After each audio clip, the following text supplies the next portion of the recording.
Regresamos a Argumentos y se une a esta conversación, a este análisis de los resultados electorales, la periodista colombiana Paola Fernández. Le vamos a dar la bienvenida a los estudios de Argumentos. Te saludamos, Paola, desde Madrid. Profesor Pedro Luis, la Paola, saludamos, bienvenida. está desde Madrid. Cordial saludo para todos allí en estudio y por supuesto para todos los televidentes. Paola, queremos conocer tu visión en referencia al comportamiento de los electores en el exterior. Tú has estado siguiendo el proceso en Madrid, donde hay una importante cantidad de colombianos. ¿Cómo se desarrolló el proceso electoral? Y también queremos conocer tu visión como periodista colombiana de este proceso y lo que representa el triunfo de Gustavo Petro. Así es, justamente Madrid representa uno de los puntos más importantes de votación a nivel mundial para Sí. Colombia por la migración de colombianos hacia España principalmente. Frente a España, en primer lugar estaría Estados Unidos, donde se encuentran mayor número de colombianos. Aquí en España, por ejemplo, ganó Gustavo Petro, se cerraron los puestos de votación y en menos de una hora se entregó el primer balance donde se dio a conocer la victoria de Gustavo Petro en España y en otros países como Australia, principalmente en Europa, en lugares como Estados Unidos, donde tiene el mayor número de colombianos, pues ganó Rodolfo Hernández por mayoría. Recordemos que fue justamente allí donde él cerró su campaña en Miami, justamente por eso, porque históricamente es un fortín uribista, principalmente los colombianos que Sí. viven en Estados Unidos.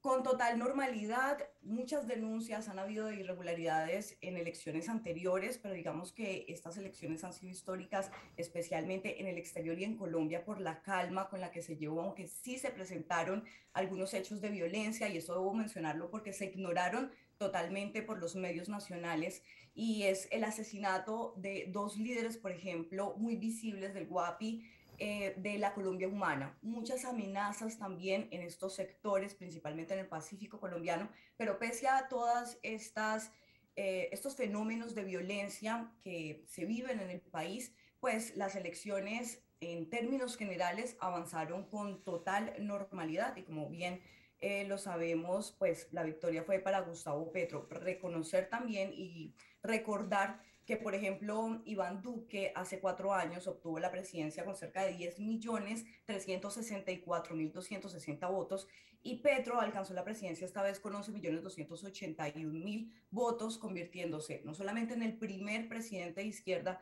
sino Sí, también en en el el más votado. presidente más votado de la historia de Colombia. Paola, ahora también quería conocer tu visión sobre un evento que se desarrolló también en Madrid.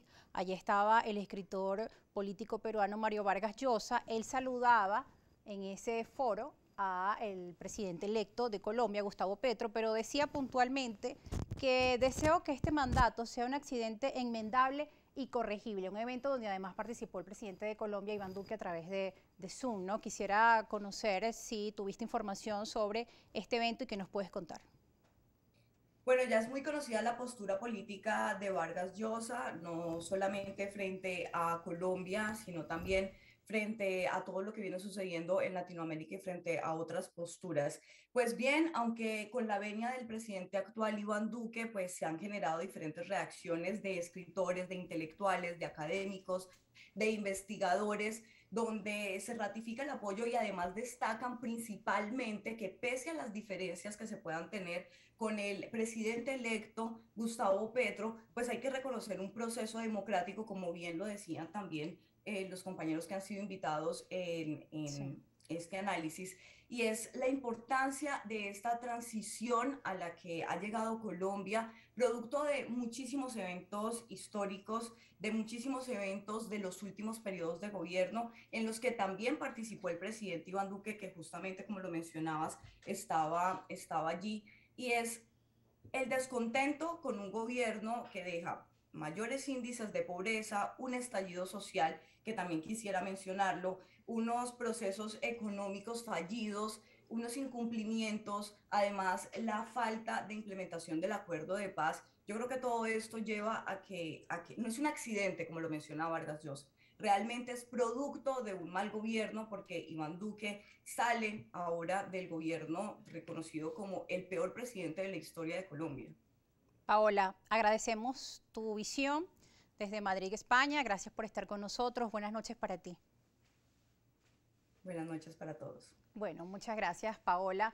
Fíjense, para ahora seguir conversando sobre este proceso electoral, decía Paola, periodista colombiana, que ha sido el peor gobierno en la historia de Colombia, el del presidente Iván Duque. Profesor Benítez, su posición sobre esto. Bueno, lamento discrepar de ella. Bueno, de eso es este programa, y que no me pueda responder. Para evaluar los gobiernos hay que esperar el tiempo. El tiempo siempre pone las cosas en su lugar. A Duque le tocó una situación muy compleja, le tocó la pandemia, todos los gobiernos que le ha tocado la pandemia en todo el mundo están perdiendo elecciones por las consecuencias que ha tenido. Trump las perdió fue por eso es casi una constante. Lo que está ocurriendo en Brasil también tiene mucho que ver con eso. Además le cayó la crisis migratoria venezolana.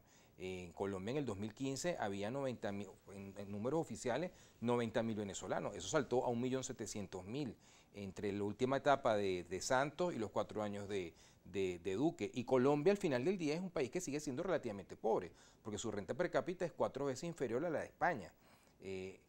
No obstante, también hay que decir a favor de Duque que fue junto con Chile el país que más rápidamente vacunó, que mejor enfrentó la pandemia, y además la economía colombiana queda, según las cifras, en los datos, muy bien parada, un alto crecimiento económico, una inflación que no es demasiado alta. Yo creo que Duque ha hecho en términos económicos un buen trabajo. Su problema, digamos, ha sido más bien de tipo político, por la forma en que llegó, nunca se logró quitar... Y social, el estallido también fue detonante, ¿no? Nunca se logró quitar de encima la sombra del expresidente Uribe. Yo creo que también a él lo afectó. Y bueno, sobre el tema del estallido social, entre comillas, como se ha posicionado en los medios, yo creo que es una cuestión bastante debatible, porque... Nos dice el productor que Paola todavía está en línea, Abraham. Bueno, podemos escucharla también si quiere rebatir lo que está diciendo el profesor Pedro. Paola. Bueno, yo creo que sí es fuerte el tema de la migración venezolana, afectó, impactó social y económicamente a Colombia, también la pandemia, pero nos debemos a las estadísticas puntualmente. Justamente el gobierno del presidente Iván Duque inició con el 34,7 de pobreza, y las cifras que tenemos actualmente es que la pobreza general es de 4 a 10 personas en Colombia son pobres, y una de cada 10 pues están en pobreza extrema. Estamos hablando de 5 personas cada 10 colombianos. Me estoy sometiendo a las cifras del DANE, que es el organismo de estadística oficial de Colombia. Entonces, si revisamos las estadísticas económicamente, no nos fue bien. A Iván Duque no le fue bien. El pueblo colombiano no le fue bien. Pasaron de tener 3 comidas, por ejemplo, los colombianos en promedio pasaron a alimentarse solamente 2 veces al día.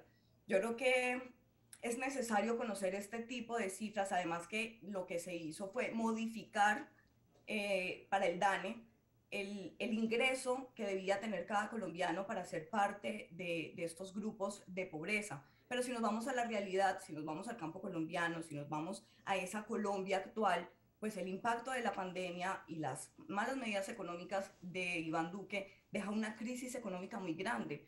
Teniendo en cuenta todo lo que está sucediendo en el mundo y el impacto global, pues también yo creo que más que reconocerle a Iván Duque su trabajo económico, pues si nos sometemos a las estadísticas, es una situación bastante compleja la que se deja en el país, fuera también de toda esta crisis social, fuera del abandono del Estado, fuera de la violencia, del incremento de asesinatos de líderes sociales, de los desplazamientos forzados que regresaron con el presidente Iván Duque, que no fue el país que recibió. Creo que todos los presidentes reciben países con crisis que deben afrontar, pero realmente después del proceso de paz, las estadísticas eran un poco más positivas históricamente, y lo que vimos en estos 4 años fue realmente un retroceso. El incumplimiento, por ejemplo, de la sustitución concertada de cultivos de uso ilícito y volver a la sustitución forzada, a la militarización de los territorios, el incremento de las rutas del narcotráfico, el incremento de los cultivos de uso ilícito, el aumento de los grupos al margen de la ley, y estamos hablando no solamente de disidencias de las FARC, sino que también estamos hablando de grupos paramilitares,